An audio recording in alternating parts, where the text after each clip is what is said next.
gonna solve one more numerical on De Moivre's theorem, which says that we have to prove that sine alpha plus sine 2 alpha plus so on till, or I would say plus sine 5 alpha is equal to sine 3 alpha into sine 5 alpha by 2 whole upon sine alpha by 2.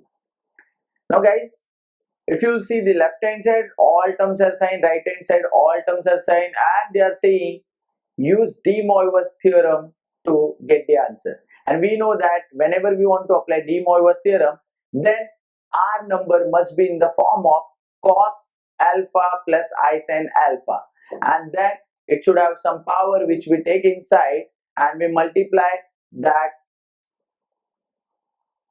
argument, or you can say the amplitude, with that the value of n. So now question is how to use the De Moivre's here, because there is no cos term and only in sine terms we have to get the answer. So guys, let's observe one thing. So if you see the left hand side, the first angle is alpha, second angle is 2 alpha, and the last angle is 5 alpha. So what if we consider our complex number as cos alpha plus I sin alpha?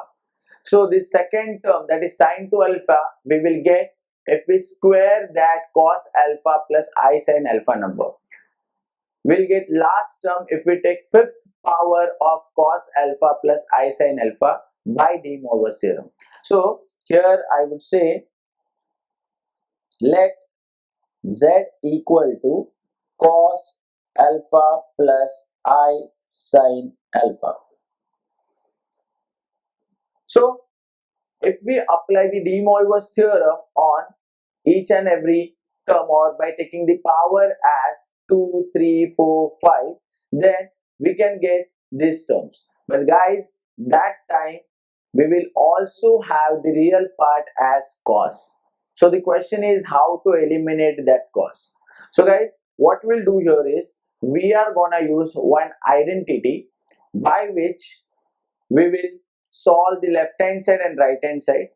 On both sides we will bring a complex number as real part plus imaginary part, and imaginary part will be all sine terms on both sides, and then we will compare imaginary part with the imaginary part to get this result. Now the question is how to bring that identity. So it's simple. Since I have assumed cos alpha plus I sin alpha as z, so I will get this sine alpha if I take z over here. Similarly, I'll get this term if I take z square over here. So it means this sequence is addition of z, z square, z cube, z raised to 4 and z to the power 5. So if I take these 5 terms, then I can get this result. So here I'll write down that z plus z square plus z cube plus z raised to 4 plus z raised to 5. So guys, here we got one side. Now the question is how to get the other side, because if we get the other side, then only we can solve both sides and then we can compare the imaginary part on both sides to get the answer. So to get the other side, what I'll do is, if you see these numbers, then all these numbers are in GP, that is geometric progression. If you see the ratio of any two terms, then it is constant, which is equal to z. So if I find out the sum of GP, then I will get one result over here. But guys, to get that sum of GP, or before using that sum of GP formula, here I would add 1 in this number. Now you must be thinking, by adding 1 we might lose our left hand side, but it will not happen, because z is cos alpha plus I sin alpha and our sin alpha is the imaginary part, and I'm adding 1 which is real. So when the addition will happen, that 1 will go with cos alpha plus cos 2 alpha and cos 3 alpha. So it doesn't make any difference in our series. Now by adding 1, what happened? So by adding 1, now on the left hand side I would get a proper result. So to get that result, let's go through this. So the first term, which is called as A, is 1 and the ratio R is Z. So here A is 1 and R is Z. So by using these two things, okay, I'm gonna find out the GP. So the formula of GP is, here I will write it down for you all. It is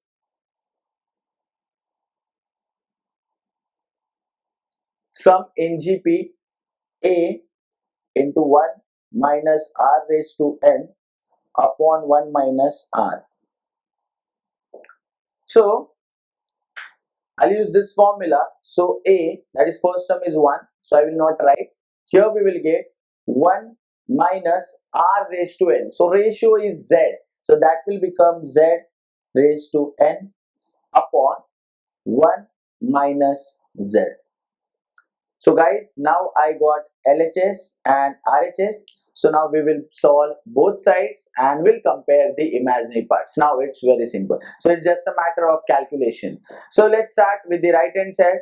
So here I would say therefore 1 plus Z plus so on till Z raised to 5 equal to. So we know the value of each term, or I would substitute the value because we have to apply de Moivre's also. So I would say 1 plus cos alpha plus I sin alpha plus so on, and the last term is cos alpha plus I sin alpha raised to 5. Now we'll apply de Moivre's theorem. So we'll say therefore by de Moivre's theorem. So we are writing the name of God who has derived this theorem, and therefore we will get 1 plus Z plus so on till Z raised to 5 as 1 plus. Now guys, the first number Z will remain as it is, and this last number will become cos of phi alpha plus I sin phi alpha by de Moivre's theorem. So here we would say it is cos alpha plus I sin alpha plus so on plus cos of 5 alpha plus I sin 5 alpha. And now we will take all real terms together and imaginary terms together. So real terms are 1 cos alpha, cos 2 alpha, cos 3 alpha till cos 5 alpha. And imaginary terms are sin alpha, sin 2 alpha and so on. So I'll write those terms here. So it is equal to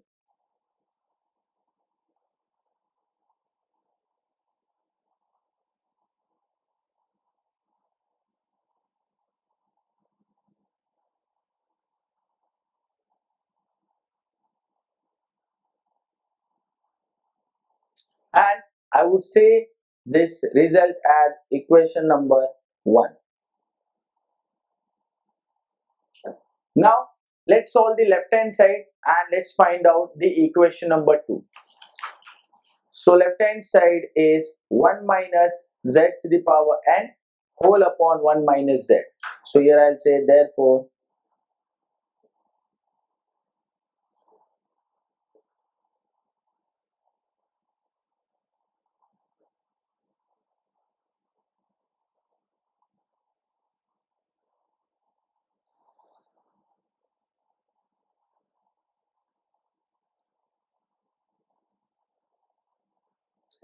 now guys, let's apply de Moivre's theorem in the numerator. So by doing that we will get 1 minus cos n alpha plus I sin n alpha upon 1 minus cos alpha plus I sin alpha in the bracket. So here I would say again by applying de Moivre's theorem. So now guys, after this we'll take this negative sign inside. So cos and this I sin n alpha will become negative, and similar thing will happen in denominator. So we will get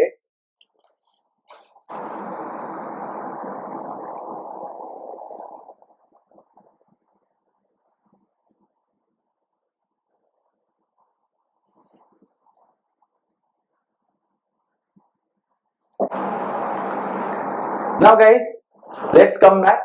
So here we got first bracket as 1 minus cos n alpha.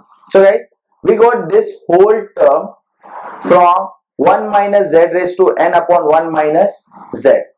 So guys, if you'll see the formula of GP which we have applied here, then accordingly the n denotes the number of terms.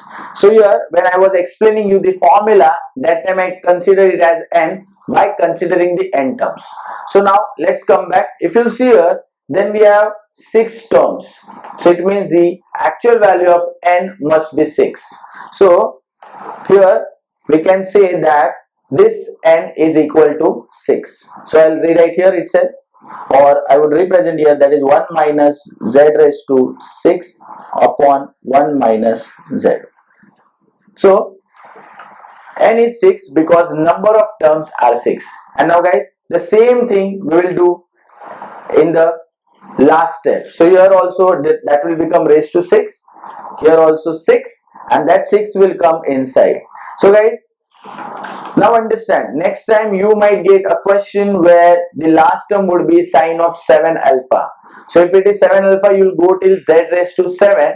Again formula would remain same, and the number of terms would be 8 because z raised to 7. So z to z raised to 7, 7 terms, and this one is 8 terms. So that time you will get answer as 1 minus z raised to 8 upon 1 minus z. So that is the only change. So you can remember this general formula, or this is a formula to find out the sum of GP. So here we will get 1 minus cos of 6 alpha minus I sin 6 alpha whole upon 1 minus cos alpha minus I sin alpha. Now the formula of 1 minus cos 6 alpha is 2 sin square 3 alpha minus I. The formula of sin 6 alpha is 2 sin 3 alpha into cos of 3 alpha. Similarly, in the denominator we will apply the formula, that is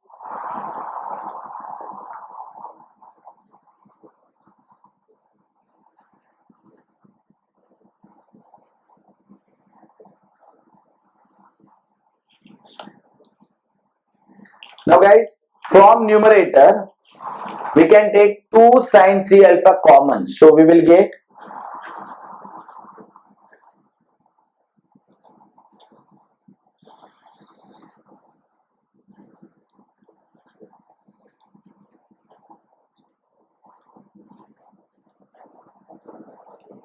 and similarly from the denominator we can take 2 sin alpha by 2 common. So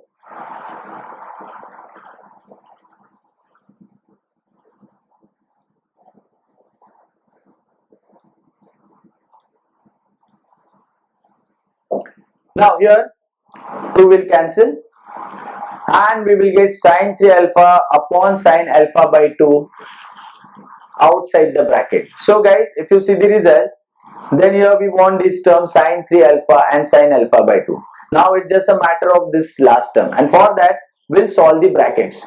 So if you'll see the numerator and denominator, then these two numbers are not in standard form, because according to the polar form the real part must be cos and the imaginary part must be sine. So we have to convert this real part into cos and the imaginary part into sine. And for that what I'll do is I will take negatives I common from numerator as well as from denominator. So here we will get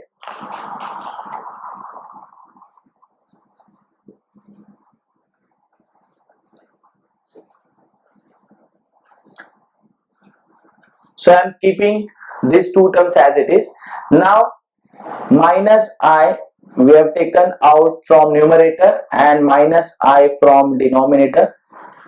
So in the numerator, when we take minus I common, we will get cos 3 alpha in the bracket. So positive cos 3 alpha. And when we take minus I common from here, that will become minus 1 upon I into sine 3 alpha. And guys, you can verify anytime. See, minus I into cos 3 alpha is minus I cos 3 alpha, and minus I into minus 1 upon I. So I and I cancel, so minus minus plus sine 3 alpha, and this was the previous step. Similarly, in the denominator we will get cos alpha by 2 minus 1 upon I sine alpha by 2. Now guys, here we can cancel this negative I, and the formula of negative 1 by I is equal to I. So we all know this property. Now therefore this will become cos 3 alpha plus I sin 3 alpha. So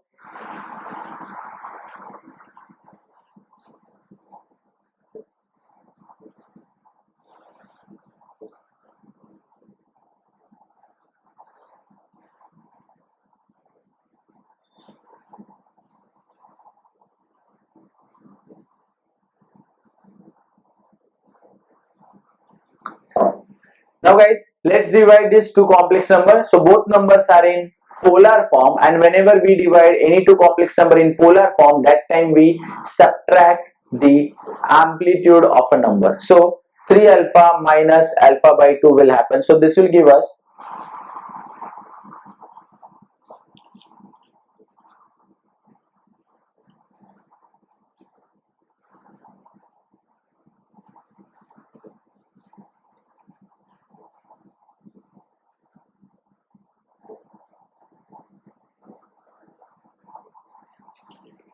now 3 alpha minus alpha by 2 is 5 alpha by 2. So we will get cos of 5 alpha by 2 plus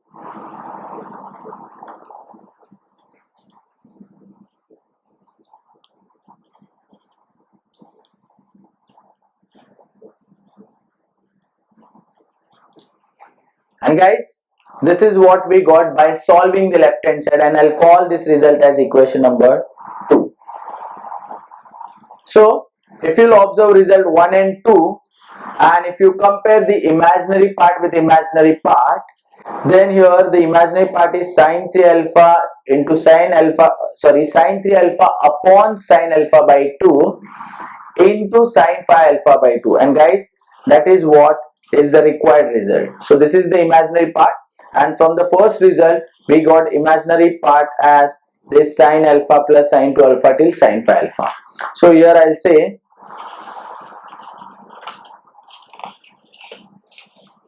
from result number 1 and 2, sin alpha plus sin 2 alpha till sin 5 alpha is equal to sin of 3 alpha into sin of 5 alpha by 2 whole upon sin of alpha by 2.